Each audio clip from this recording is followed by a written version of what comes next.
নমস্কার বন্ধুরা, আজকে আবার চলে এসেছি আর একটা রান্না নিয়ে। আজকে বানাবো মিক্সড ফ্রাইড রাইস।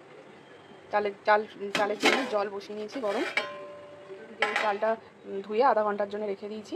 এবার মাংসটা আর চিংড়িটা ম্যারিনেট করে রাখবো কিছুক্ষণের জন্য। ম্যারিনেশনের জন্য নুন দেবো, গোলমরিচ গুঁড়ো দেবো, সোয়া সস দেবো, দেবো দিয়ে দুটোকে মিক্স করে ম্যারিনেশন করে কিছুক্ষণের জন্য রেখে দেবো। জলটা গরম হয়ে গেছে, নুনটা দিয়ে দেবো।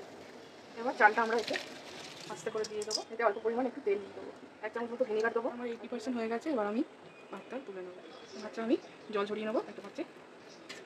কড়াটা গরম হয়ে গেছে, কড়াই আমি এখন রিফাইন তেল দিয়ে দেবো। কিছু সবজি আমি ভেজে নেবো, আগে বিনসটা ভেজে দেবো। আমি গাজরটা দিয়ে ক্যাপসিকামগুলো দিয়ে দেবো, সবজিতে একটু নুন দিয়ে দেবো। এবার আমি ভাজাগুলো তুলে নেবো। তেলে আমি দুটো দিয়ে নুন দেবো,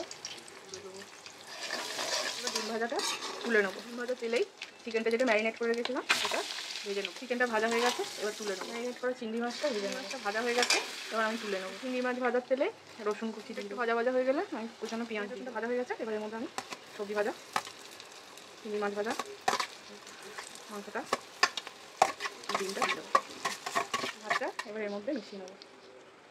একদম সামান্য নুন দেবো আর 1/2 চামচ মতো চিনি দেবো। এবার ভাতটা মিক্স করে নেবো। ভাতটা দেখুন কীরকম ঝরঝরে আর গোটা গোটা রয়েছে। এর মধ্যে আমি একটু ধনে পাতা কুচি। তৈরি হয়ে গেল মিক্সড ফ্রাইড রাইস। এরকমভাবে বাড়িতে বানিয়ে দেখুন।